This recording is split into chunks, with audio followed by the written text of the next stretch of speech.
Dentro dos disacáridos, vou só destacar a lactose e a sacarose.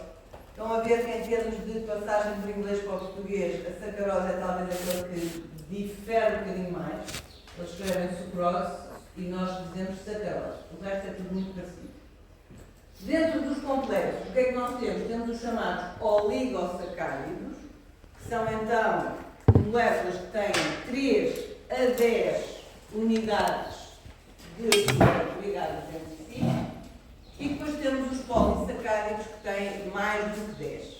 E quando eu digo mais do que 10, posso estar a falar de centenas ou posso estar a falar até de milhares de unidades, ok? Então os polissacáridos, como vamos ver depois, não têm um tamanho fixo e podem aumentar e diminuir de tamanho e, portanto, nós nunca sabemos muito bem quantas unidades é que eles têm na sua constituição. Dos que estão aqui indicados neste quadro, ou neste esquema, vamos falar essencialmente de amido e de glicogênio, está bem?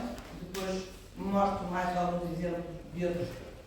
Ok, então nós vamos começar pelo princípio e uma coisa que é importante dos hidratos de carbono é ter a noção da terminologia e da classificação das moléculas. E aqui, antes de começar a mostrar, eu também quero chamar-vos a atenção para o seguinte. Uma coisa é o critério de classificação, outra coisa é o nome que a molécula tem, ou a classificação que a molécula tem. Assim como há uma diferença entre classificar uma molécula e ela ter um nome específico.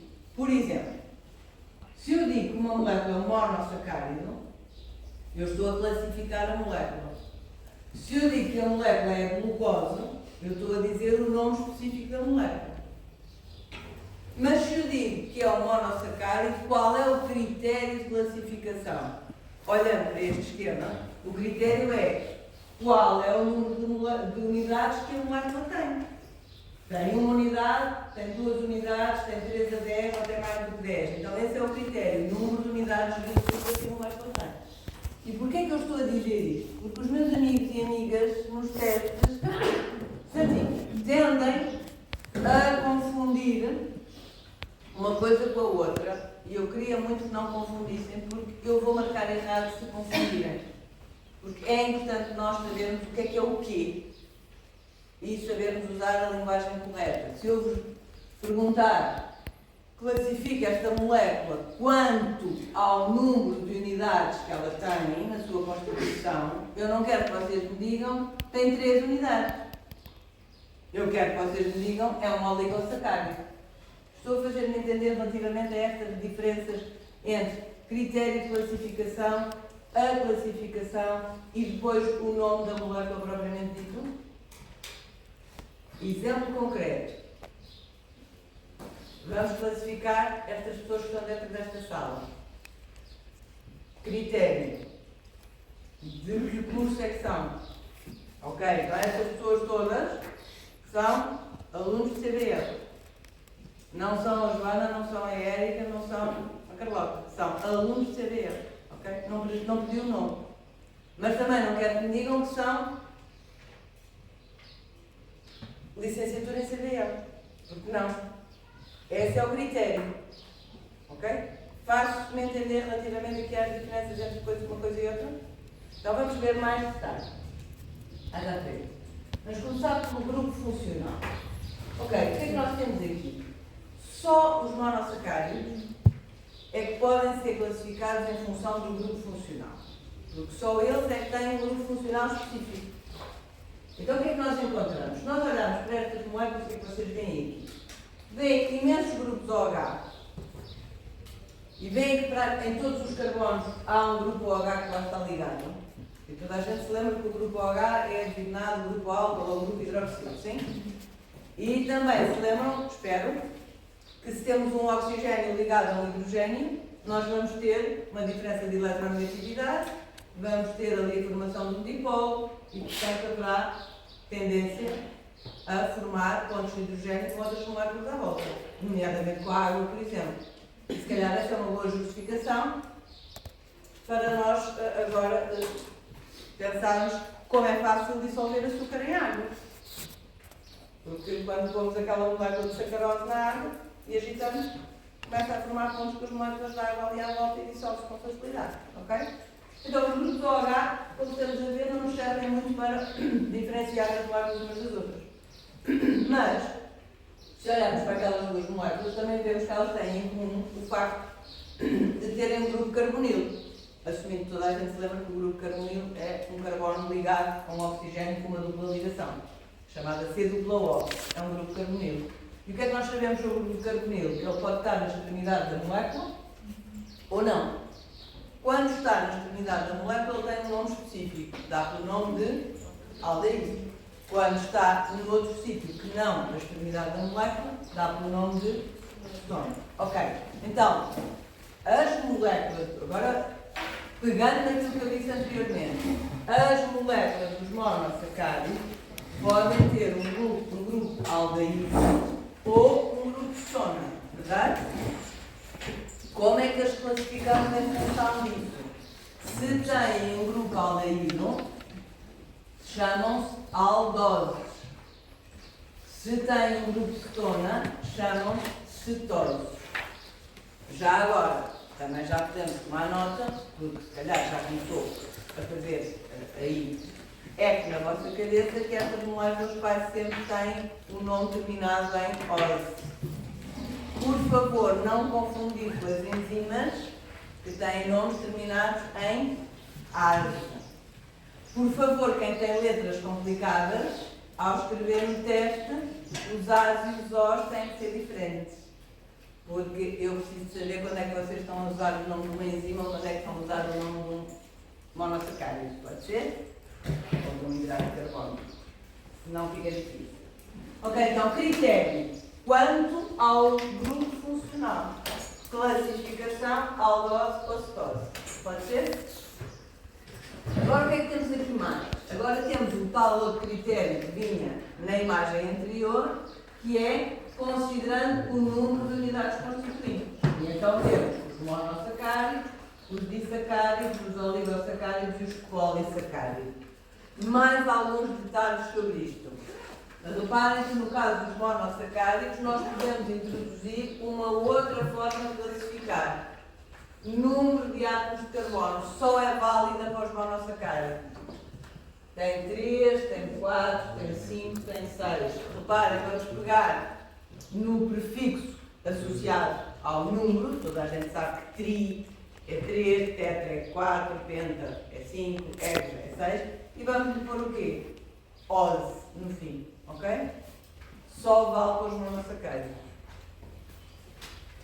No caso dos polissacáridos, ainda há a saber, e vamos ver isso, e portanto é importante olharmos para estas coisas quando falamos da estrutura destes compostos, que é que eles podem ser lineares ou ramificados e que podem ser homopolissacáridos ou heteropolissacáridos. Qual é a diferença aqui? Homo igual, hetero diferente. Então, homopolissacáridos significa que a unidade que os constitui é sempre a mesma. Se eu tiver sempre glucose ligada a glucose, ligada a glucose, ligada a glucose, é um homopolissacárido. Nos heteropolissacáridos podemos ter mais do que uma unidade básica na estrutura da molécula. Ok? Questões até aqui. Eu sei que parece tudo muito simples agora, mas é muito importante. Porque isso é muito importante e porque é que eu sou um bocadinho chata com isso. Passo a explicar. Porque nós temos que comunicar uns com os outros. E vocês vão ter que comunicar com outras pessoas e vão ter que ouvir aquilo que outras pessoas dizem. Então, seja comunicação escrita ou seja comunicação oral, estas palavras têm que ter significado para vocês e vocês têm que as usar no contexto certo. Se nós começamos a misturar a terminologia uma com a outra, vai ficar complicado conseguirmos entender o que nos estão a querer dizer e expressarmos aquilo que queremos dizer. Está bem? Então, nesta questão dos hidratos de carbono, esta questão da terminologia é importante. Sim? Pode ser? Muito bem. Agora vamos entrar aqui com outro conceito que eu penso que vocês também já têm, que é importante no caso dos hidratos de carbono, que é o conceito de centro quiral, ou de carbono quiral. Ainda se lembram o que é? pelo menos olhando para aqui, ajudar a avivar a memória, é o quê? Um carbono tirado. Agora, vai para a mitad. Sim. É o quê? Então, todos sabemos que o carbono tem ou faz 4 ligações covalentes. Dizemos que é um carbono quiral quando está ligado a 4 grupos diferentes, verdade? E sabemos que isso dá origem àqueles estereoisómeros que podem ter o grupo para a direita ou para a esquerda e que nós classificamos como D ou L. Sendo que o D vem de destro e o L vem de leve, ou seja, de direita e de esquerda. Sim? Isto não é novo para vocês, pois não? Ok. Então, nós vamos precisar deste conceito para distinguir os chamados açúcares D dos açúcares L. E porquê é que nós precisamos fazer isso? Porque as nossas enzimas são tão específicas a este ponto. Ainda se lembram que uma das coisas que condiciona a ligação das enzimas aos seus substratos, ou se quiserem a ligação dos substratos ao centro ativo das enzimas, além da natureza química, é a geometria. E neste caso a geometria é muito importante. As nossas enzimas reconhecem açúcares D, como vamos ver à frente, não reconhecem açúcares L. Então é importante distinguirmos os dois tipos de moléculas, ok? Então, olhando para aqui, o que é que nós vemos? Vemos como é que aplicamos este conceito à classificação dos açúcares. Então, o que é que nós vamos fazer? Nós vamos procurar onde é que está o grupo carbonilo e vamos atribuir-lhe o número mais baixo possível, quando estamos a numerar os carbonos. Ok, no caso das aldoses vai ser fácil. O grupo carbonilo está na extremidade da molécula, verdade? Quando é um grupo aldeído. Então esse carbono fica com o número 1. Mais baixo que o número 1 não pode. Não há carbono zero. Portanto tem que ser carbono 1, certo? No caso das cetoses, vamos começar, que é o exemplo que temos aqui, vamos começar a numerar de maneira a que o carbonilo fique com o número mais baixo. Se começássemos cá de baixo, 1, 2, 3, 4, 5. Começando daqui, 1, 2. Então o carbonilo fica com o número mais baixo aqui. Boa? Então essa é a primeira regra. Quando olhamos para uma molécula de uma nossa carne e queremos saber se ela é D ou se ela é L, a primeira coisa é olhar para os carbonos, numerar os carbonos com esta preocupação, atribuir ao grupo carbonilo o número mais baixo. Sim? A seguir, vamos à procura dos centros quirais. Quantos centros quirais é que existem na molécula? Ok, então vamos lá olhar para aqui. Neste caso, já sabemos que o primeiro carbono, se tem cá um grupo carbonilo, não pode ser um centro quiral. Porquê? Porque o grupo carbonilo é C, ligação dupla O. Então, se é C dupla O, não faz 4 ligações diferentes, verdade? Agora, este carbono tem ou não 4 ligações diferentes? Tem, verdade? E este? Também. E este? E este? E este? Não, porque está ligado a 2 hidrogénios. Ok, então temos 1, 2, 3, 4 centros quirais nesta molécula, verdade? Como é que nós vamos atribuir a classificação? Olhando para a posição do grupo no centro quiral de numeração mais elevada.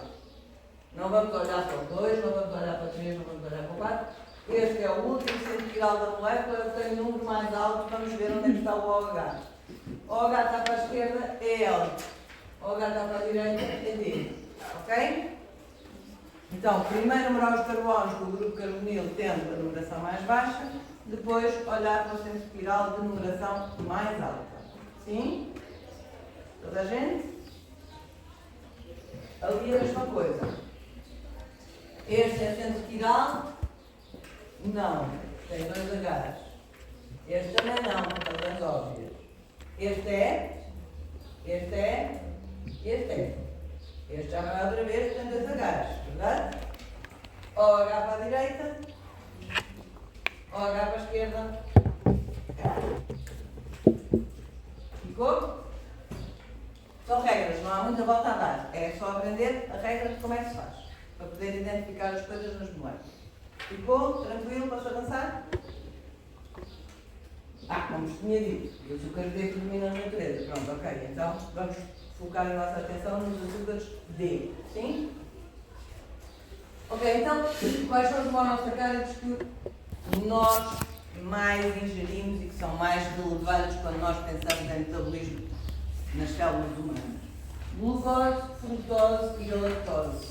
Quando vocês olham para estas moléculas, o que é que vocês veem? A primeira coisa que salta aqui à vista é aquelas C6H12O6, C6H12O6, C6H12O6.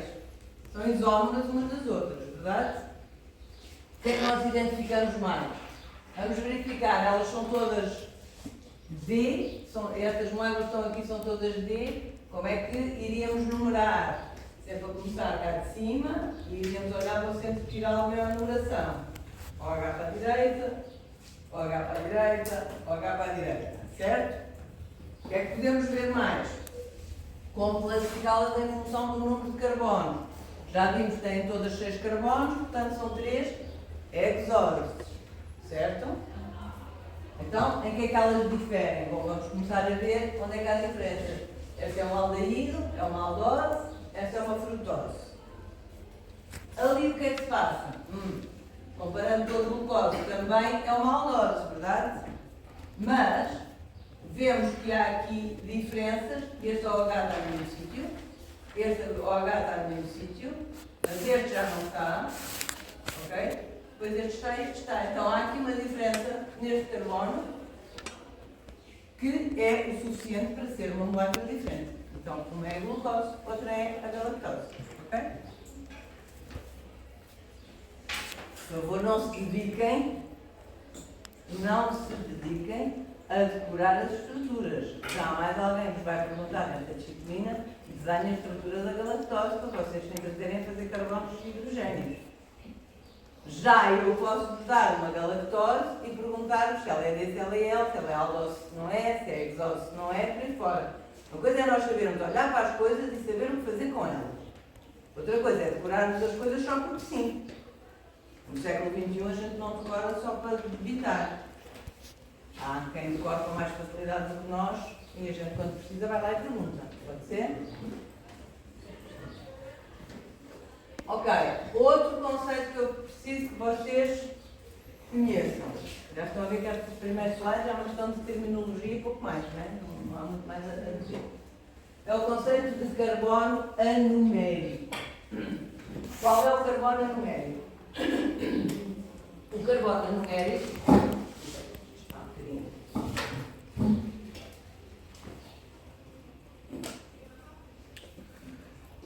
é sempre o carbono onde está o grupo carbonilo, ok? Então, no caso das aldoses, o carbono anumérico vai ser sempre o carbono 1. No caso das cetoses, também já percebemos que o carbono anumérico vai ser sempre o carbono 2, porque lhe vamos atribuir a menor numeração possível, está bem? Porquê é que isto é importante? Porque a seguir, quando os monossacáridos começarem a ligar uns aos outros, nós temos que perceber se o carbono numérico está ou não envolvido na ligação que liga as moléculas umas às outras. Está bem? Então, carbono numérico também, sim? Ok. Então, agora o que é que acontece? O que acontece é que, quando nós colocamos as moléculas de açúcares ou dos monossacáridos em solução aquosa, já sabemos que as moléculas têm movimento, que as rotações covalentes permitem uma certa rotação e que as coisas não são estáticas, apesar de a gente não conseguir ver o que está a acontecer. Mas basicamente o que vai acontecer, diga-me, desculpe.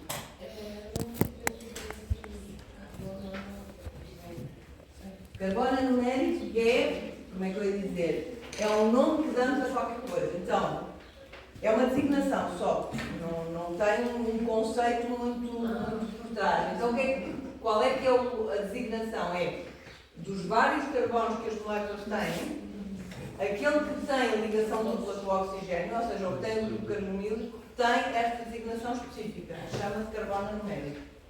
Está bem? Diga? Pode ter mais um? Não, porque apesar de haver vários grupos OH nos monossacáridos, cada monossacárido só tem um grupo carbonílico. Ou bem que é uma aldose, ou bem que é uma cetose. Está bem? Sim? Nada. Então, estava eu a dizer-vos que as moléculas, podendo rodar, elas têm em si um potencial de reação muito grande. Porquê? Porque têm grupos carbonilo e têm grupos OH, que são grupos que gostam de reagir um com o outro. Okay?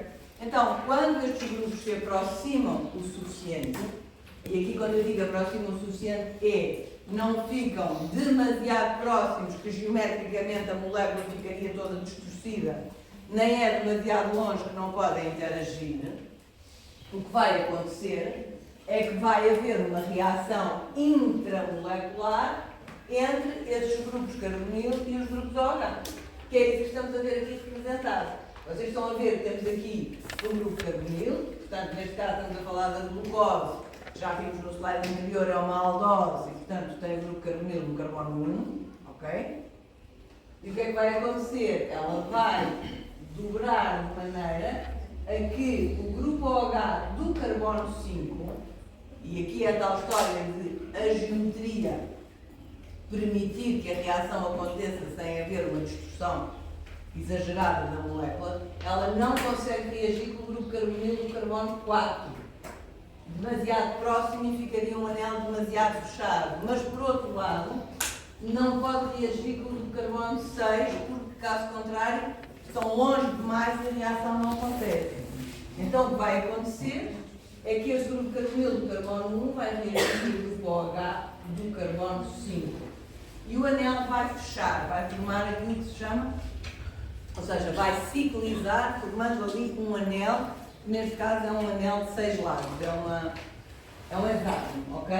Agora, o que é que nós vemos aqui? Vemos aqui a molécula aberta e vemos que quando fecha, duas coisas podem acontecer. O grupo OH fica abaixo do plano. Parênteses, esta representação das moléculas que vocês têm noção que pretende representar um plano em que os carbonos estão todos no mesmo plano, sim? E depois temos grupos que estão acima, abaixo e acima desse plano.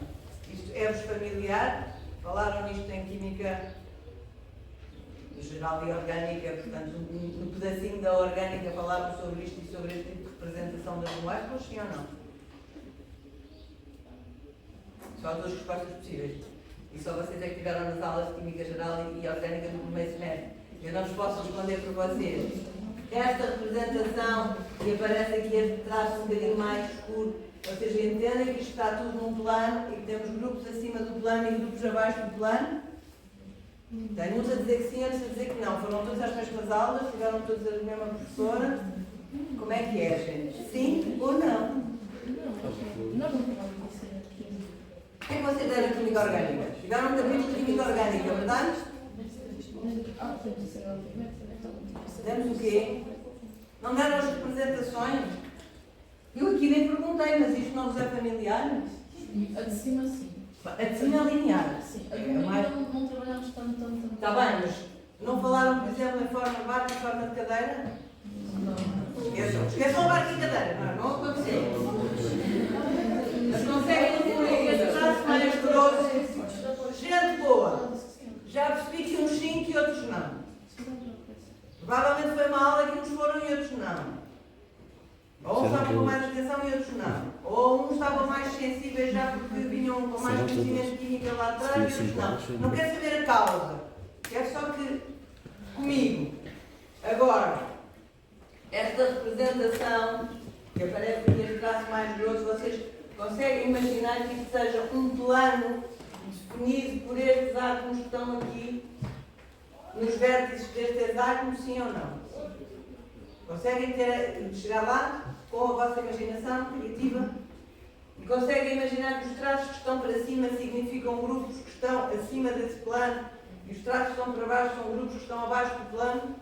Só preciso que consigam imaginar isso. Pode ser? Imaginando isso, então, quando a molécula cicliza, ou seja, quando ela forma aquele anel, 6 lados, o que vai acontecer é que este grupo OH, que se formou aqui da reação deste OH com este carbonilo, pode ficar abaixo do plano ou acima do plano, ok?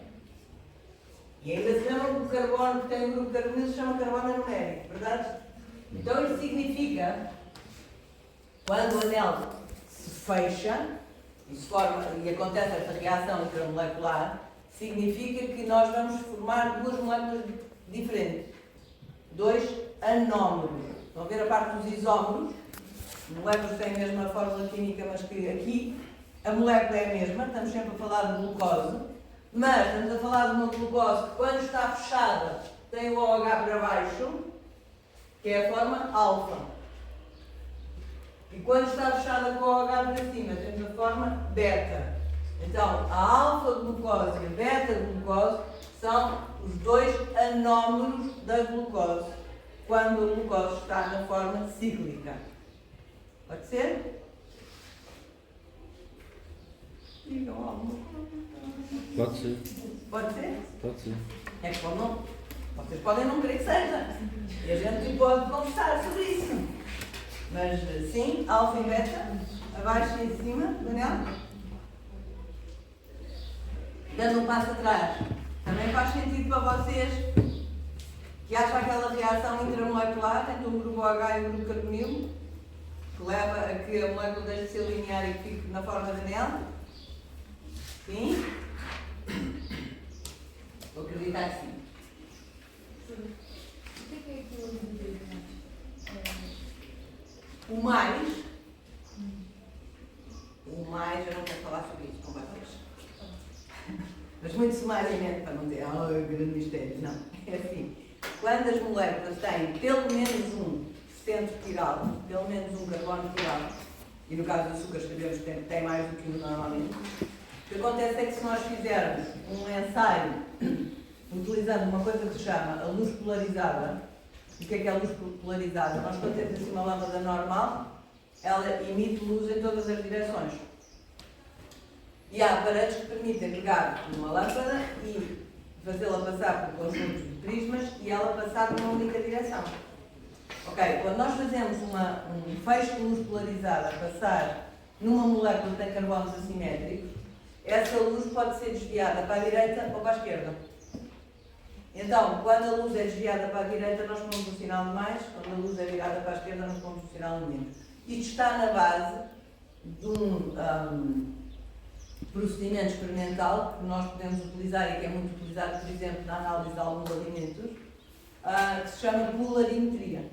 Então, basicamente, nós podemos identificar que moléculas é que estão presentes através da medição do ângulo de rotação. Isto porquê? Porque há uma coisa que é interessante que se tenha percebido isto, que é todas as moléculas que rodam o plano da luz polarizada rodam ou para a direita ou para a esquerda, mas o ângulo de rotação é diferente em cada molécula. Então, nós medindo esse ângulo, podemos saber se é glucose, se é frutose, se é sacarose, se é o que quer que seja. Está bem? Nós não vamos falar nisso em muito detalhe, por várias razões. Primeiro, porque não é prioritário para vocês, e depois o tempo é curto. Mas basicamente tem a ver com isso. Então, o mais é para esquecer. Não se preocupam com ele, está bem? Aliás, se vocês tiverem que classificar alguma molécula, vai-vos sempre ser dito qual é que é o critério. E, portanto, nunca vos vai ser pedido que ponham sinais de mais ou sinais de menos, onde quer que seja. Está bem? Mas, sim, foi uma boa pergunta para vos situar nessa matéria. Ora bem, o que é que nós vemos aqui neste segundo equilíbrio? Vemos uma coisa muito parecida, mas agora com a frutose, que, se estão lembrados, é uma cetose. Tem um grupo de cetona. E se tem um grupo de cetona, tem no carbono 2. Então, estão a ver que, no caso das cetonas, o carbono numérico é o carbono 2, que vai reagir também com o carbono 5, mas em vez de formar um anel de 6 lados, vai formar um anel de 5 lados. Ok? Então, vamos ter na mesma a beta-frutose quando o OH no carbono numérico está acima do plano e a alfa-frutose quando está abaixo do plano. Ok? O que é que estamos a ver aqui? Estamos a ver então que esta fórmula linear vai fechar, conforme nos disse, vai haver aqui esta reação intramolecular. Vamos ter a alfa e a beta e aquilo que se verifica é que pode haver esta rotação entre os dois anómeros. Ou seja, depois do anel fechar, O grupo OH pode ir mudando, estar em baixo, estar em cima e ir mudando. Essa rotação chama-se mutarotação, ok? Então o que vamos ter na realidade em solução aquosa é um equilíbrio entre as três formas. A forma aberta, a forma alfa e a forma beta. Isto vai ser importante daqui a pouco percebermos outras coisas que eu vos quero apresentar, mas quero destacar aqui o facto de as três formas estarem em equilíbrio. E porquê é que isto é importante? Porque enquanto nas formas cíclicas nós só temos grupos OH em todos os carbonos, na forma aberta o grupo carbonilo existe, está cá, ok? Qualquer que seja o açúcar. E isso vai ser importante para nós percebermos como é que as moléculas se comportam. Pode ser? Então, ciclização, sim. E anómalos alfa e beta, sim. Por favor. Momento de presenças.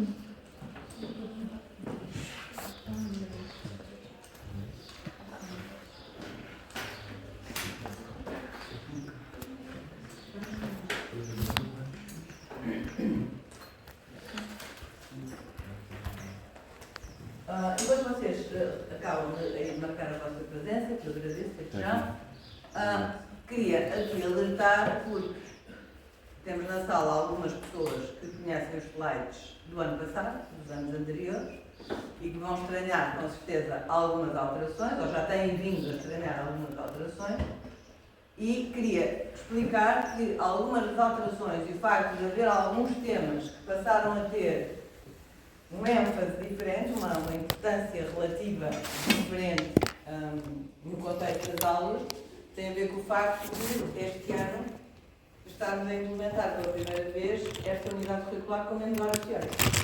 E, portanto, coisas que a gente tinha mais tempo para ir falando, agora é quase saber que existe e avançarmos para aquilo que é mais importante, porque não podemos estar muito tempo com as moléculas quando temos metabolismo para estudar, também, que é mais importante, porque obviamente só conhecer as moléculas. Ok?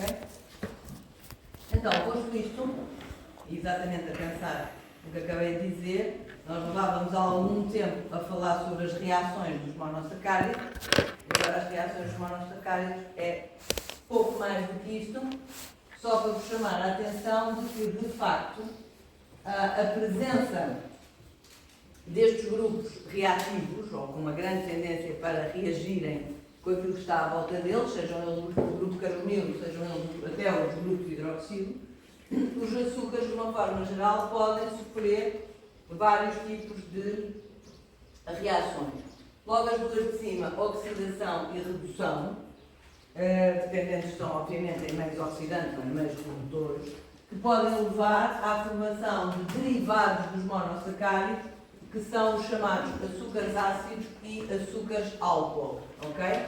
Porquê? Porque no caso da oxidação, estes grupos vão levar à formação de grupos carboxílicos, ácido carboxílico, e daí que as moléculas sejam chamadas açúcar ácido, da mesma forma que a redução vai levar à alteração do grupo carbonilo, que passa a ter adicionalmente mais um grupo hidroxilo, e daí os chamados açúcares álcool. Se calhar já ouviram falar, ou já leram em alguma lista de ingredientes de alguns alimentos, por exemplo, xilitol. Então, o xilitol é que nós temos um açúcar chamado xilose, que depois é reduzido e que dá origem a xilitol e que é usado muitas vezes como adoçante, porque não é suscetível depois de causar, ou não é utilizado depois pelas nossas enzimas e, portanto, tem algumas vantagens na sua utilização como adoçante. Outra reação que pode ser importante ter em conta nos monossacáridos são as reações de esterificação, que permitem a ligação, por exemplo, de grupos fosfato ou de grupos sulfato, o que significa que permite modificar estes monossacáridos adicionando em algumas posições estes grupos fosfato ou sulfato. E depois vamos ter a glicosilação, que vai ser a ligação de açúcares ou de polímeros de açúcares, chamados glicanos, a proteínas ou a lípidos e que dá origem a moléculas que provavelmente também já ouviram falar, que são as glicoproteínas e os glicolípidos, que existem, por exemplo, nas membranas das células. Ok? Então, só para esquematizar muito rapidamente as reações dos monossacáridos. Ok, agora temos aqui uma reação que nos interessa particularmente, que é como é que os monossacáridos se ligam uns aos outros. Os monossacáridos existem na natureza, nós podemos encontrá-los em alguns contextos, mas muito daquilo que nós consumimos na nossa alimentação são moléculas mais complexas. São disacáridos ou até polissacáridos. O que significa que nós depois vamos ter que hidrolisar estas ligações para obter os monossacáridos isolados, que é aquilo que nós somos capazes de absorver no intestino. Então, interessa-nos perceber, por outro lado, como é que eles se ligam uns aos outros. O que é que nós estamos a ver aqui? Nós estamos a ver aqui a ligação, a molécula na sua forma cíclica. Aqui temos o carbono numérico, ainda se lembram que a glucose é uma aldose. Se é uma aldose, o carbono numérico é o carbono 1. Ok? E estamos a ver que aqui o grupo OH está para baixo. E temos o que significa que é um anómalo alfa, verdade? Aqui temos outra glucose. Ok? E nesta outra glucose, o que é que nós temos que ver? Que ela é uma beta, aqui tem um OH para cima, mas o que está aqui ilustrado é a formação de uma ligação entre o carbono 1 de uma glucose e o carbono 4 da outra. Ou seja, nesta primeira molécula, o carbono numérico vai estar presente, ou vai participar na formação da ligação. Na outra molécula, isso não vai acontecer. O que é que nós vamos ter? Vamos ter aqui a chamada ligação glicosídica, que é o nome da ligação que une os monossacáridos uns aos outros. E estamos a ver que é uma ligação entre o carbono 1 de uma molécula e o carbono 4 da outra. Ok? Naquele caso, e já olhando depois aqui para estes exemplos, ou podemos pegar por aqui porque temos a mesma reação, temos duas glucoses a reagir uma com a outra. Se o carbono numérico está na posição alfa, quando ele reage com o carbono 4 da outra glucose, a ligação glicosídica que se forma é uma ligação do tipo alfa. Ok? Então a ligação tem a mesma designação do que tem o anómalo que participa nessa ligação glicosídica. Por que é que isto é importante? Porque sempre que nos referimos às ligações glicosídicas, temos de dizer duas coisas. Temos de dizer se ela é alfa ou se é beta, e temos de dizer o número dos carbonos que participam nessa ligação. Porquê? Porque as nossas enzimas são tão específicas quanto isso. E distinguem ligações alfa de ligações beta. E porque isso também vai condicionar o comportamento das moléculas. Ok? Então, esta ligação que vocês veem aqui formar-se, e que está aqui representada de outra maneira, corretamente é designada por uma ligação alfa 1, 4. Ok? Não basta dizer é uma ligação glicosídica. Nem sequer basta dizer é uma ligação alfa. Ok? É uma ligação glicosídica tipo alfa 1, 4. Temos que especificar quando falamos das estruturas das moléculas. Sim? Então, o que é que vemos no outro exemplo? No caso da lactose. Temos aqui uma galactose, em que o grupo OH estava para cima. Como é que eu sei que o grupo OH estava para cima? Porque para baixo tem só um H. Então, o OH tinha que estar lá em cima. E aqui tem uma glucose, que é uma glucose beta, tem aqui o OH para cima. Então, no caso da galactose, é o carbono numérico que está a participar na ligação. No caso da glucose, não é. É o carbono 4 outra vez. Então, esta ligação é uma ligação beta 1, 4. Sim? Pode ser? Outra vez? Que esta galactose é beta? Sim. Temos aqui o H para baixo, portanto o OH estava cá em cima. E este é o carbono 1 na mesma. Está aqui o O, portanto, a gente olha para o oxigênio e vê que este é o carbono 1. Então ela estava para cima, é uma ligação do tipo beta. Se este é o carbono 1, ela vai ser uma ligação do tipo 1, 2, 3, 4. 1, 4. Ok? Melhor agora? Sim? Toda a gente? Posso avançar? Ok, então os tais 3 disacáridos que eu vos queria falar. Se nós olharmos para a estrutura, as duas primeiras foram as que acabámos de ver. Temos a maltose, ligação alfa 1,4. Temos a lactose, suponho que toda a gente sabe que é o açúcar que predomina no leite. Aqui é uma ligação do tipo beta 1,4. E temos a sacarose, que agora tem uma particularidade importante, que é uma ligação do tipo alfa 1,2. Por que é que isto é importante? Nós temos aqui uma glucose e temos aqui uma frutose. Ainda se lembram que a frutose é uma cetona? Então, estamos a ver que tem aqui um anel na forma, com um anel de 5 lados, e temos aqui o carbono 2 aqui ligado. Então, ligação alfa 1,2. Isto para vos dizer o quê? Entrar aqui com mais um conceito, que é, lembram-se há bocado que eu disse que os monossacáridos podiam sofrer oxidações e reduções. Ok. E essas oxidações e reduções, e vamos considerar aqui as oxidações em particular, as oxidações podem acontecer no grupo aldeído, ou no grupo carbonil, se quisermos, ou no grupo hidroxilo, ou em ambos. E o que acontece aqui é que, se este carbono numérico aqui não participa da ligação, significa que esta parte da molécula pode abrir e fechar. Lembram-se que nós tínhamos um anel que fecha, mas que está em equilíbrio com a forma aberta. Está em equilíbrio com a forma alfa, a forma beta e a forma aberta, estão as três em equilíbrio. Lembram-se disso? Ok, então aqui, este carbono numérico pode estar fechado ou pode estar aberto. Quando aquela maltose está em solução. E quando está aberto, o que é que acontece? Quando está aberto, o carbono anumérico mantém-se com o grupo aldeído, mantém-se com o grupo carbonil, C-O. Sim?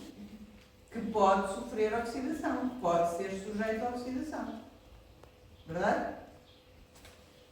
Sim? Então vamos agora pensar uma coisa. Ainda se lembram das reações de oxidação-redução, sim? Vagamente.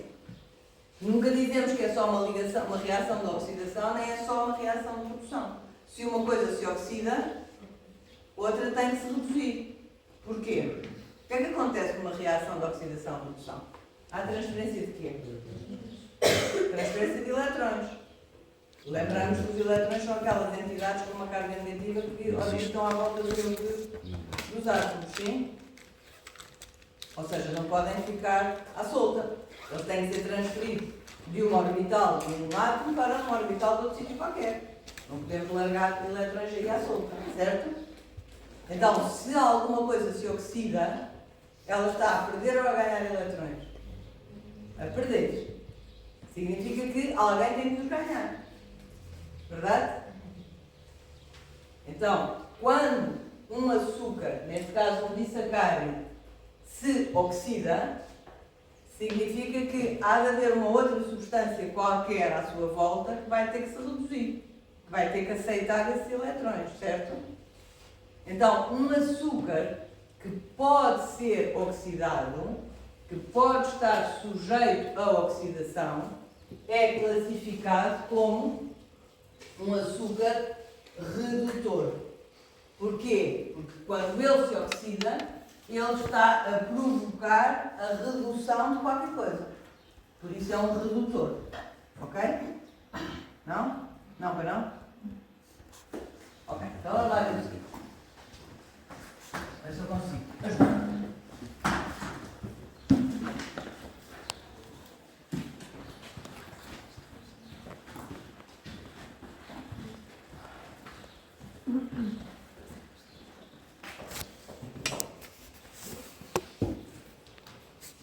Qual é a forma oxidada, qual é a forma reduzida?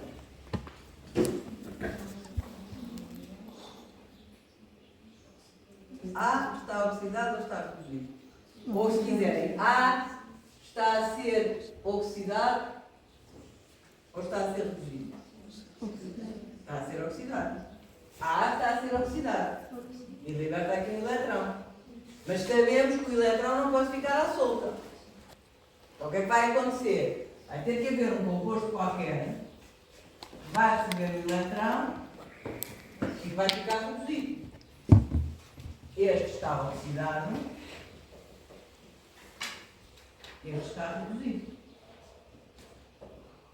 Verdade? Sim ou não?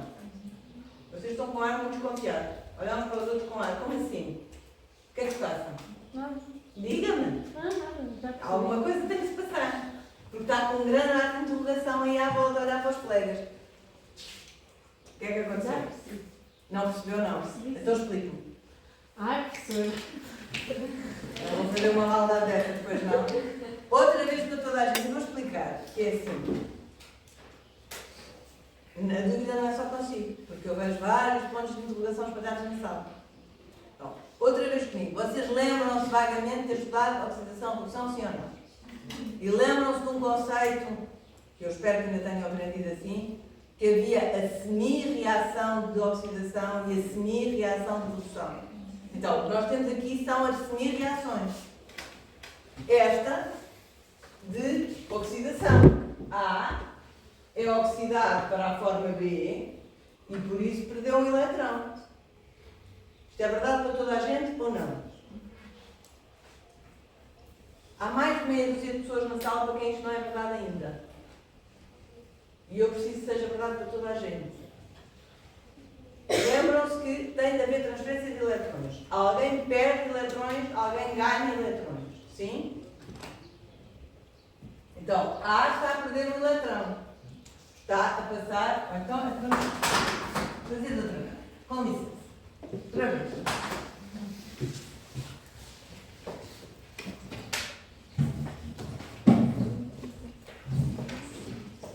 A oscila entre a forma reduzida e a forma oxidada, verdade? Perdemos um eletrão. Os eletrões não podem ficar, como ficam, por exemplo, os prótons nas reações ácido-base, não podem ficar em solução. São entidades com carga negativa que têm de estar a orbitar em torno do núcleo. Temos essa consciência, verdade? Então o que é que vai acontecer? Eu vou ter um B que está na forma oxidada, que vai receber o eletrão e que vai passar à forma reduzida, porque recebe o eletrão. Sim? Melhor agora? Um bocadinho. Ok. Então o que é que acontece ali? Ou melhor, quando o A se oxida e perde um eletrão, quem é aqui o agente redutor? O A provoca a redução de B. Por isso, é um redutor. Ou se quisermos pôr ao contrário, o B provoca a oxidação do A. Então é um agente oxidante. Ok? Então o que nós estamos a ver aqui é que a maltose, porque pode abrir aqui este anel e ter aqui um grupo carbonilo, ok? Ela pode ser oxidada. Então, se ela pode ser oxidada, ela pode provocar a redução de outras moléculas. Verdade? Daí chamar-se açúcar redutor. Sim? Pode ser? Melhor agora? Ok. O que é que acontece no caso da lactose? Temos uma ligação beta, 1,4. Significa que este carbono numérico aqui da galactose está fechado, está trancado na ligação glicosídica, mas o carbono numérico da glucose não está. Então a molécula pode abrir aqui. E nós podemos ter a lactose na forma alfa, na forma beta, na forma alfa ou aberta. Se estiver aberta, vai estar aqui um grupo carbonilo, C dupla O, que pode ser oxidado. Então, se pode ser oxidado, a lactose também é um açúcar redutor. Boa? O que é que acontece no caso muito particular e muito especial da sacarose?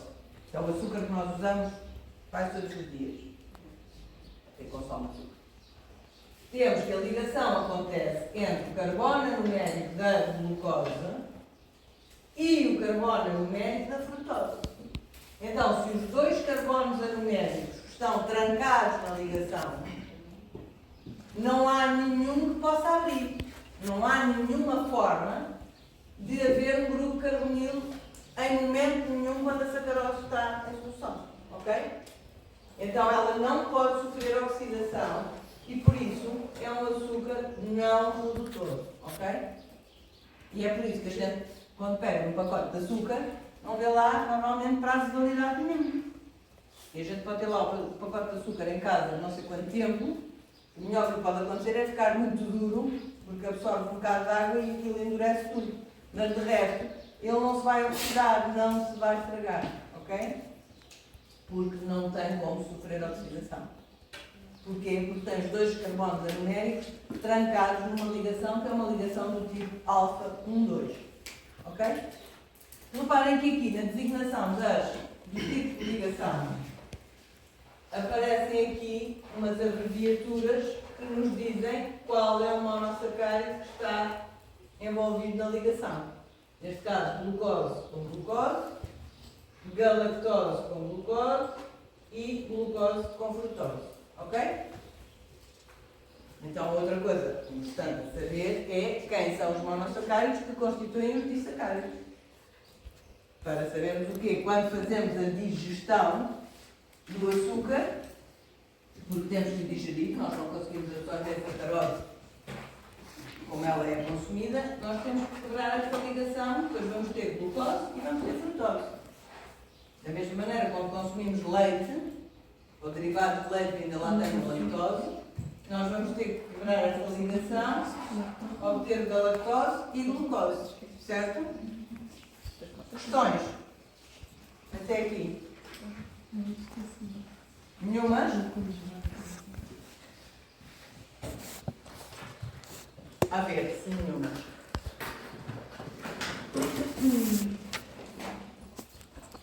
Vou voltar aqui.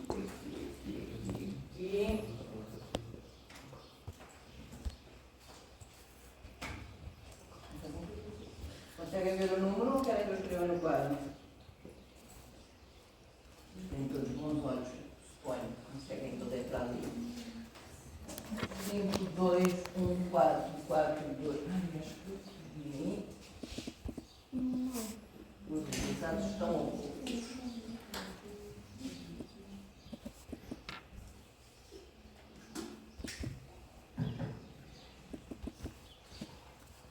Era para pôr o bonequinho, mas o bonequinho portou-se mal. Primeiro que nas próximas vezes vou tentar fazer perguntas com a imagem mais divertidas. 5 respostas em 35 presenças.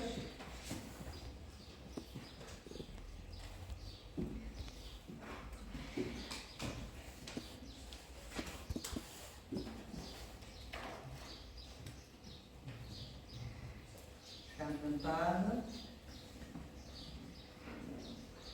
30.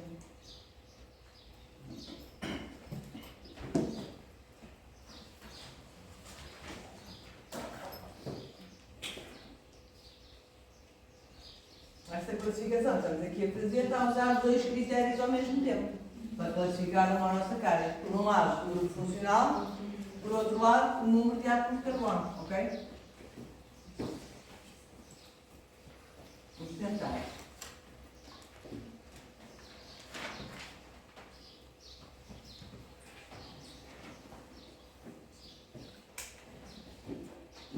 Vamos falar uns com os outros. Não é vamos fazer voto de silêncio. Não, porque é engraçado. Porque eu verifico que normalmente quando aparecem estas perguntas vocês calam todos e ficam a tentar fazer sozinhos ou ficam a me chamar assim que baixinho.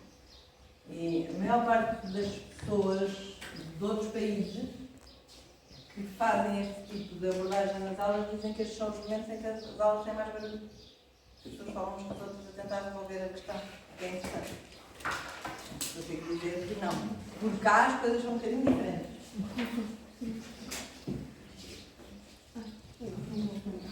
Tem 28 respostas, o que quer dizer que há 7 pessoas que se abstêm de responder, é isso? Posso mostrar os resultados já ou há gente que ainda está a pensar e que ainda quer responder? Estão mostrando os resultados. Ana. Ok, 6 átomos de carbono, exose, grupo carbonil na extremidade é um grupo aldeído, aldose. Juntando as coisas, aldoexose. Por favor, pessoal, não é dizer que é um aldeído, não é dizer 6 carbonos. É uma exose. É uma aldose. Pode ser? Ok, é fundamental. Avançando para o resto da escolher.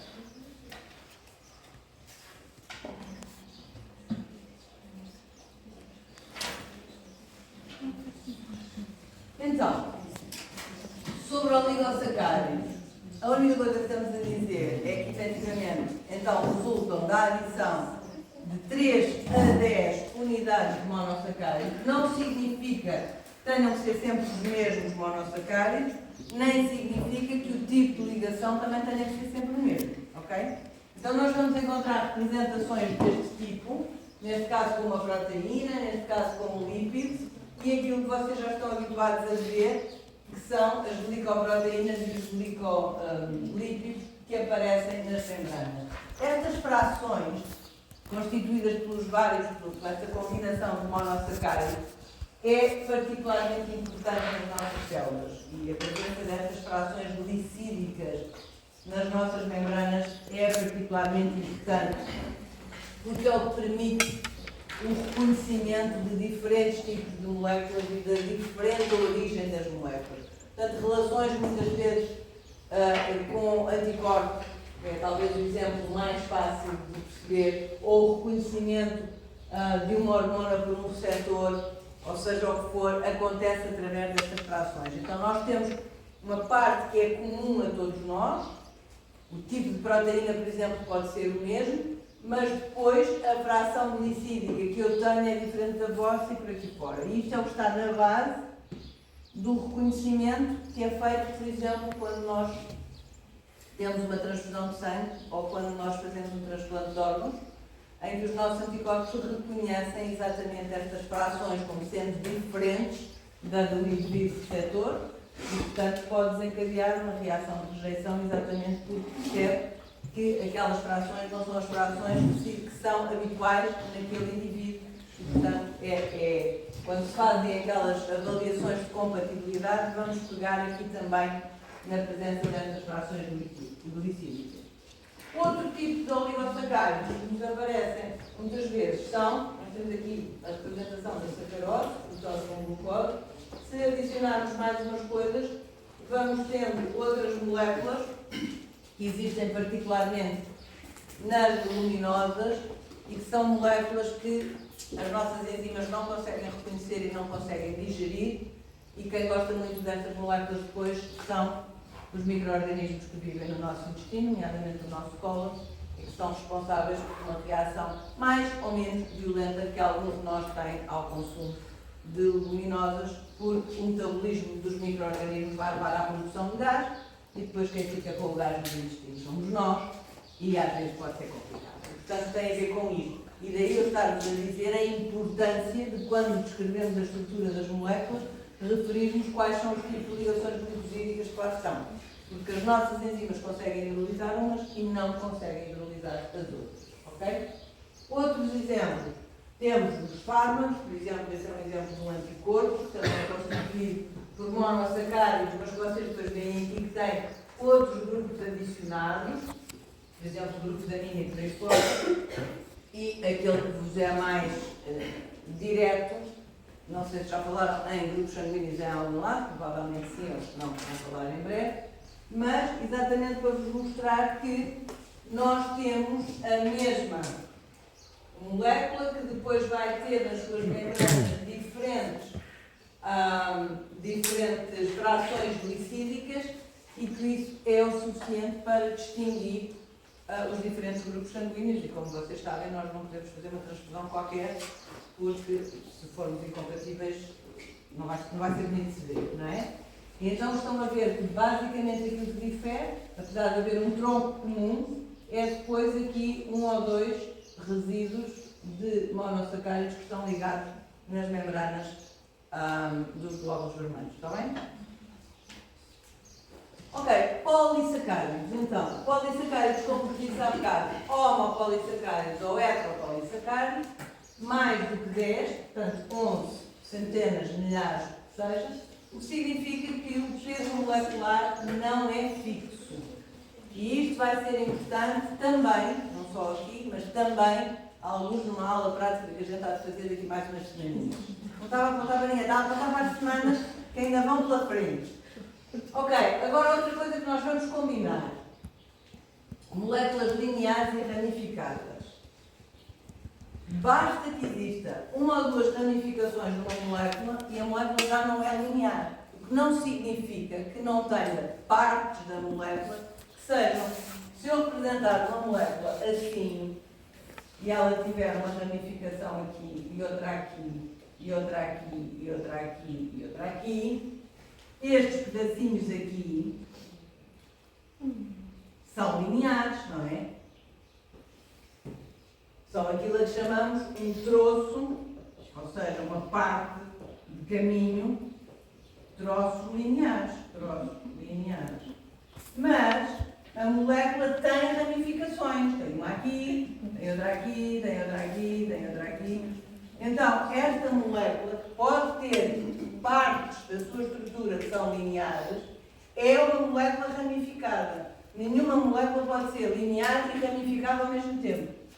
Uma molécula linear é uma molécula linear, sem qualquer ramificação, está bem? Em termos de funções, vamos ver que aquelas que vamos estudar, porque há muitos outros polissacáridos que não vamos aqui estudar, podem ser de reserva ou de estrutura. Então, começando pelo amido. Toda a gente sabe o que é o amido, suponho. Toda a gente, praticamente todos os dias, consome alguma coisa que tem amido. Quando falamos em amido, na realidade, estamos a falar em duas moléculas diferentes, ou na mistura de duas moléculas. Então, nós vamos ter que o amido é formado só por glucose, B-glucose, que é aquela que as nossas células, as nossas enzimas sabem usar. Nós, abreviadamente, temos sempre glucose, mas na realidade é D-glucose. O que significa que quando fazemos a digestão do amido que consumimos, aquilo que vamos obter no final é glucose. E glucose é o que vamos absorver para a nossa corrente sanguínea. O amido está presente só em células de origem vegetal. Ok? Então, para nós consumirmos amido, temos de consumir alimentos de origem vegetal. Certo? E para que é que ele serve nessas células de origem vegetal? Serve como reserva de glucose. Essa glucose, eventualmente, por favor, não me digam, embora isto apareça escrito em muitos sítios, que é reserva de energia. É evidente que essa glucose depois vai ser usada e metabolizada para produzir energia, mas na realidade o que nós armazenamos no amido, nós não.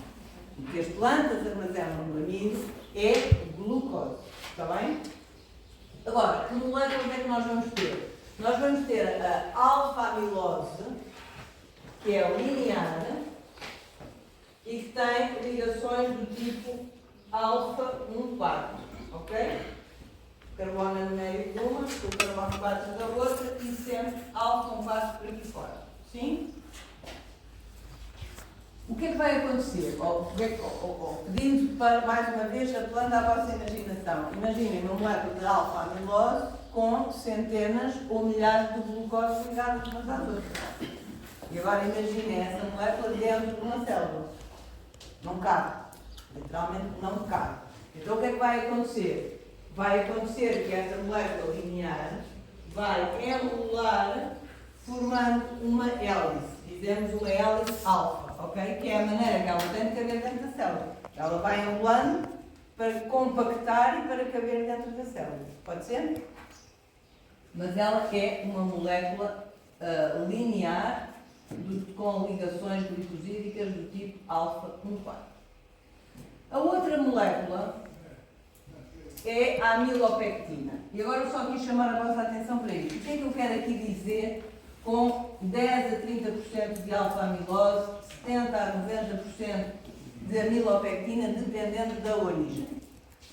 Toda a gente terá noção, penso eu, que nós podemos consumir amido de diferentes origens.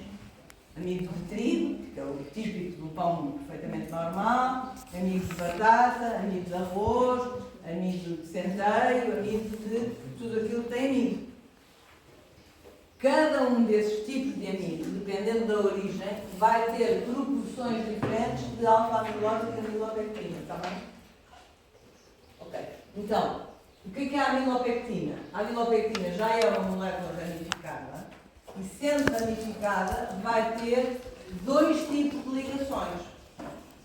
Vai ter ligações do tipo alfa-1,4, como a que vemos aqui, mas como é que é feita a ramificação? Na ramificação, a ligação é do tipo alfa-1,6, ok? Então isso significa que nós, para fazermos a digestão da amilopectina, vamos ter que ser capazes de hidrolisar ligações alfa-1,4 e quando chegamos aqui, vamos ter que hidrolisar uma ligação alfa-1,6, ok? Agora, importa também, por comparação com a molécula que vamos falar a seguir, perceber onde é que aparecem estas ramificações. E elas aparecem com estes espaçamentos, 20 a 25 glucoses. Então, imaginamos que temos 20 a 25 glucoses, ramifica. Mais 20 a 25 glucoses, outra ramificação. E, portanto, vamos ter ramificações que aparecem a espaçamentos mais ou menos constantes. Está bem? O que é útil aqui? É útil aqui a ramificação do ponto de vista do armazenamento, porque imaginem que a célula tem acesso a uma quantidade grande de glucose que pode armazenar. Se a molécula é ramificada, ela pode armazenar uma glucose em cada uma das suas extremidades. Ou seja, armazena muito mais rapidamente do que se tiver uma molécula linear em que só pode adicionar uma glucose a cada ponta. E quando precisa de glucose, também pode utilizar uma glucose em cada uma das extremidades. O que significa que, ao mesmo tempo, consegue obter várias moléculas de glucose hidrolisando em cada uma das extremidades da molécula ramificada. Mais uma vez, se a molécula for linear, só consegue tirar, na melhor das hipóteses, uma glucose em cada extremidade. Então, a ramificação, além de favorecer a presença da molécula dentro da célula, porque é uma molécula ramificada, é mais compacta, ocupa menos espaço, por outro lado, favorece a rapidez com que armazenamos glucose ou com que vamos buscar a glucose às diferentes extremidades das ramificações. Ok?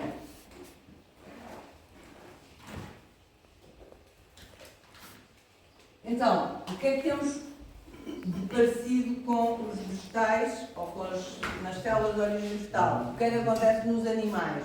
Os animais também têm capacidade de armazenar glucose, nomeadamente os vertebrados, e a molécula que utilizam para armazenar glucose é o glicogênio, ok? Que também é uma molécula ramificada, que também é constituída apenas por D-glucose, e em que as ligações que ligam as glucoses também são alfa-1,4 com ligações alfa-1,6 nas ramificações. O mesmo tipo, tal e qual de ligações que vimos na amilopectina, ok? Lembrando aqui, alfa-1,4 nos tais grossos lineares e depois alfa-1,6 na ramificação, para formar a ramificação, ok? Sim? Qual é que é a diferença desta molécula relativamente à amilopectina? É que as ramificações são mais frequentes. Enquanto no caso da amilopectina, elas aparecem a cada 20, 25 glucoses, no caso do glicogênio, as ramificações aparecem a cada 8 a 12 glucoses. Portanto, estamos a ver que se forma uma molécula extremamente compacta, estamos a ver que temos um número elevado de ramificações. Portanto, vocês conseguem imaginar que quando queremos adicionar glucose, podemos adicionar a estas extremidades todas, o que torna o processo muito mais rápido, e que quando precisamos de ir buscar glucose, porque as células fazem reservas para nós podermos ir lá buscar quando precisamos delas, como é evidente, não é? Não é só fazer reservas porque sim, é porque depois há momentos em que precisamos ir lá buscar o glucose. Então fica mais fácil ir tirar uma molécula de glucose a cada extremidade do que só ter uma molécula linear e tirar 2 glucoses de cada vez, ok? Então, onde é que nos vertebrados nós encontramos glicogênio? Encontramos essencialmente no fígado, que é o sítio onde a concentração é mais alta. Não está aqui referido, mas também temos glicogênio no rim, ou nos rins, e encontramos glicogênio nos músculos esqueléticos, ok? Se falarmos em quantidade, e já agora apelando outra vez aqui à diferença entre o conceito de quantidade e o conceito de concentração, em termos de quantidade, nós temos mais quantidade nos músculos, mas a concentração é maior no fígado. Porquê? Porque músculos nós temos da cabeça aos pés.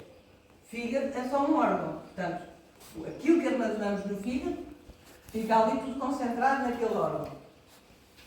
E nos vários músculos temos uma concentração mais baixa, mas claro que se formos somar aquilo que está em cada um dos músculos, vai dar uma quantidade maior.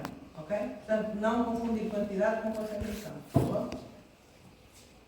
Oi? Então, a celulose é uma molécula também linear, é uma molécula que está presente em quase tudo que a gente olha à volta. Tem celulose, tudo que é de origem vegetal, então é para as árvores, para as plantinhas, tudo aquilo é celulose, e a celulose é fundamental como elemento estrutural. E reparem, tem uma particularidade importante, que é o facto de agora as moléculas de glucose também, e não sei se perceberam disto, mas amido é feito de glucose, glicogênio é feito de glucose, celulose é feita de glucose. À partida seriam idênticas, não são idênticas. Bom, o amido e o glicogênio são os equivalentes, digamos assim, entre o mundo vegetal e o mundo animal, ambos de reserva. Agora a celulose está presente também só nas células de origem vegetal, mas é uma molécula estrutural. E a diferença, ou a única diferença do ponto de vista da molécula, é que agora as ligações são do tipo beta-1,4. E entra aquilo que eu vos dizia de ser importante dizermos qual é o tipo de ligação. Porquê? Porque nós fazemos muito bem a digestão do amido, e o amido é a fonte principal de glucose e, portanto, de energia na nossa alimentação, mas não fazemos de todo a digestão da celulose, não somos capazes de hidrolisar ligações beta-1,4. Então, a celulose não é digerível, apenas os micro-organismos o conseguem fazer, e a celulose é um dos componentes daquilo que nós hoje conhecemos como as fibras alimentares, que têm outras vantagens, trazem outros benefícios e, sim senhor, devem estar presentes na nossa alimentação, mas não estão presentes com o objetivo de fornecer glucose, porque nós não somos capazes de digerir a ligação beta-1,4, ok? Então, só para vos situar em termos de fibras, uma questão quase de cultura geral, nós temos as chamadas fibras solúveis e fibras insolúveis, ok? As fibras solúveis têm funções importantes e nós devemos falar delas quando falarmos de alguns metabolismos ou de algumas vias metabólicas. As fibras insolúveis são, ou incluem, entre elas, a celulose e têm, acima de tudo, ou estão acima de tudo associadas aqui à sensação de saciedade e ao aumento do trânsito intestinal. Portanto, para o funcionamento normal do nosso trato gastrointestinal, estas fibras alimentares são fundamentais estarem presentes na nossa alimentação. Como veem aqui, a redução da glicemia e a redução do colesterol também podem estar associadas ao consumo de fibras e é exatamente sobre o papel que estas fibras podem ter, nomeadamente as fibras solúveis, podem ter na redução do colesterol, que nós devemos de falar quando falar no metabolismo lipídico. Está bem? Então, em termos gerais, estas fibras solúveis têm maior capacidade de absorver água, reduzem, portanto, a absorção dos nutrientes, ou atrasam a absorção dos nutrientes, e são consumidas ou podem ser digeridas pela nossa microbiota, portanto, os micro-organismos do nosso trato gastrointestinal, nomeadamente o nosso cólon. As insolúveis não absorvem água, não são também digeridas e ajudam ao funcionamento normal do nosso intestino, nomeadamente no que se refere depois à evacuação e à eliminação das fezes. Ok? Sendo que depois há estas particularidades, que é assim, ok, reduz a absorção dos nutrientes, torna o processo mais lento, contribui para uma saciedade e uma saciedade prolongada no tempo. Contudo, o consumo excessivo, como qualquer consumo excessivo, até o consumo excessivo de água pode ser perigoso, o consumo excessivo pode depois afetar a absorção de vitaminas e minerais. Portanto, não é vamos de repente achar que as fibras de água são muito boas, porque fazem muito bem muita coisa, e começar a comer muito mais daquilo que é adequado, porque também para elas há uma quantidade razoável que se deve consumir. Acima disso, estamos a pôr em risco a absorção de alguns nutrientes. Está bem? Ok, então para resumo de conversa, o que é que nós temos? Temos celulose, amido, que se divide em amilose e amilopectina, e glicogênio. Temos as origens, temos a subunidade, os tipos de ligações. Reparem que aqui não está referido se é alfa, se é beta, mas diz-nos aqui que a subunidade é a beta-glucose e que ali é a alfa. Portanto, assim ficamos a saber que há uma ligação tipo alfa ou que há uma ligação tipo beta. Se tem ramificações ou não, e as únicas que têm são a amilopectina e o glicogênio. Temos aqui um esquemazinho e temos aqui o tipo ou a estrutura em que vemos perfeitamente aqui as fibras de celulose ligadas umas às outras e que vão dar a estrutura às plantas, e é isso que permite que as plantas se mantenham de pé. Aqui temos o enrolamento da amilose que vos falei e aqui temos a comparação das estruturas ramificadas, em que podemos ver que o glicogênio é mais ramificado, é mais denso e, portanto, no mesmo espaço consegue armazenar mais quantidade de glucose, ok? Este quadro, para mim, tem outro benefício, que é dar-vos um exemplo de como é que vocês, ou alguns de vocês, dependendo do modo como gostam de estudar e como gostam de processar a informação, podem organizar a informação depois de estudarem ou quando estudam. Um quadro deste tipo resume aquilo que está dito em não sei quantos slides e vocês ficam com um panorama geral que permite, inclusivamente, comparar as moléculas umas com as outras. E se aqui foi, pronto, por acaso encontrei este quadro e achei que era uma boa maneira de vos ilustrar as coisas, noutras situações, de outros tipos de moléculas, vocês podem fazer quadros ou esquemas semelhantes que vos deem, numa única página, uma visão global de tudo aquilo que, se for preciso, são 5 ou 6 ou 7 páginas de slides em que a informação está dispersa e, se calhar, termos uma visão mais global pode ajudar, pelo menos para quem tem uma aprendizagem mais visual das coisas, está bem?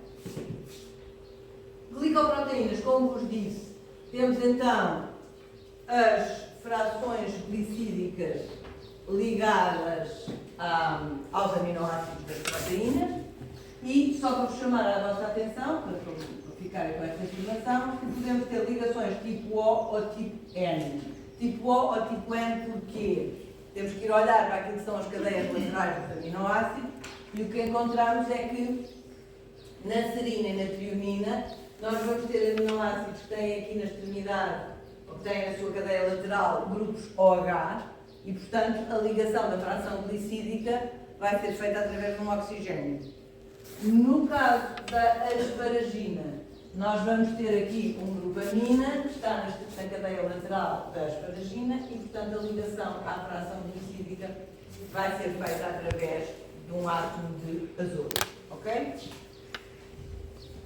Os proteoglicanos, nós não vamos entrar em grandes detalhes, mas são exemplos de heteropolissacáridos, em que de facto também há repetições, mas a repetição não é de um monossacárido, como acontece naqueles polissacáridos que vimos há bocado, mas temos disacáridos que se vão repetindo e temos aqui vários exemplos de moléculas que aparecem a dar estrutura a alguns dos nossos tecidos, nomeadamente os nossos tendões, a nossa cartilagem, por aí fora.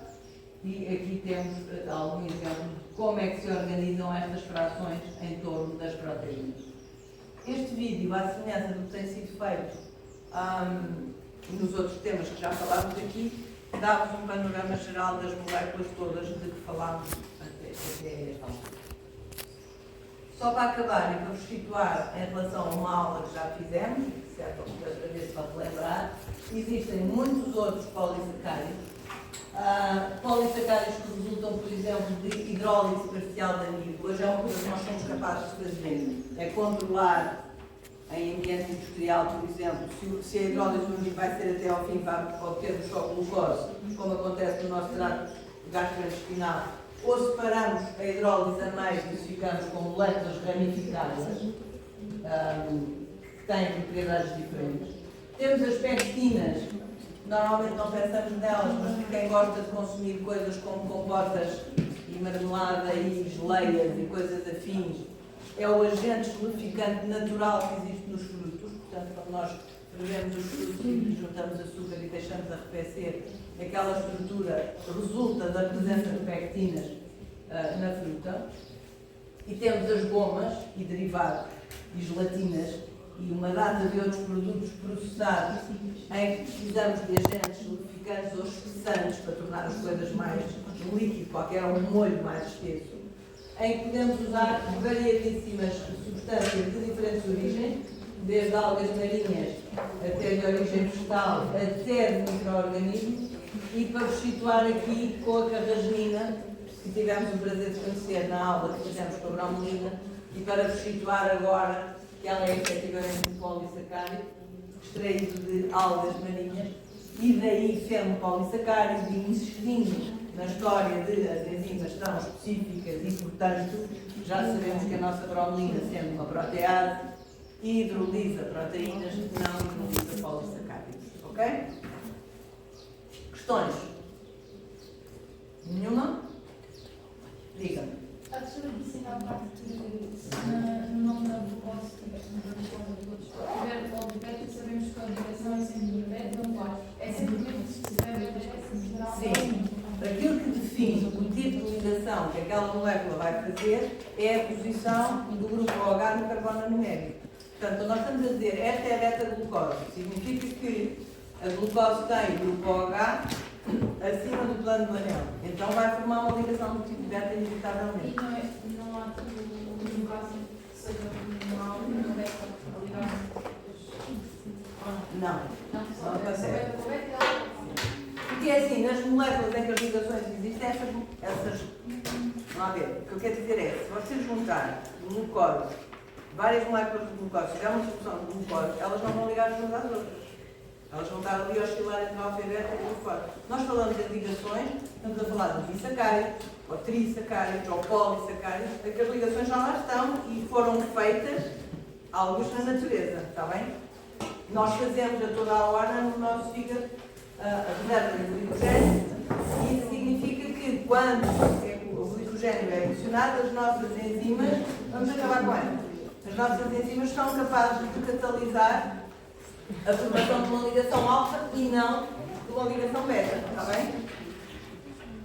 Esta é fácil também para a despedida. E nosso organismo não consegue digerir uma ligação beta 1,4. Beta 1,4 a gente não consegue digerir. Está bem? Esta também parece que é fácil e só aparece aqui para a gente se despedir hoje, porque é muito importante que vocês identifiquem esta molécula, porque ela vai desaparecer no futuro, num futuro próximo. Já falou com alguém, Érica, sobre a máquina? Quer falar com alguém de CDL? Há aqui gente do segundo ano, sim? Ou do terceiro até. Então é assim, a vossa colega precisa de uma máquina de calcular para o teste. Claro que quem está aqui e tem a prática por fazer também precisa de uma máquina de calcular para o teste. Mas a pergunta é se podem ou não falar com ela e pô-la em contacto com algum colega do segundo ano ou do terceiro que na sexta-feira não precisa da máquina gráfica, para o teste, porque nessa altura toda a gente vai fazer teste prático e sabe que precisa de uma máquina gráfica para fazer o teste, verdade? Então o apelo era conversarem aqui com a Érica no final e pô-la em contacto com alguém da turma que não vai ao teste prático porque já tem a disciplina feita ou porque já tem a prática feita, que possa eventualmente encostar a máquina, está bem? Arranjar aqui uma madrinha ou um padrinho temporário só para encostar a máquina de calcular, pode ser? Então no fim, já conversa. Está bem? Ora, está tudo. O que é que nós temos de programa de festas para esta semana? Só nos voltamos a encontrar na sexta-feira às 11 para fazer o teste prático, portanto as turmas de quarta e de quinta não têm aula normal e só vamos encontrar na sexta. Relembrar-vos que para a semana retomamos os trabalhos práticos, atividades enzimáticas, portanto para a semana já é preciso trabalhar em qualquer coisa na preparação. E ainda temos 2 horas de aula teórica para marcar, portanto vão pensando nas vossas agendas. E aqui, não esquecer então, a maltose é um disacárido, resulta da hidrólise do amido, ok? Agora, não esquecer sempre que amido é a origem vegetal, glicogênio é a origem animal. Nós comemos amido, mas não armazenamos amido. Nós armazenamos glicogênio. Muito importante depois quando falarmos de metabolismo. Pode ser? Boa semana, bom trabalho.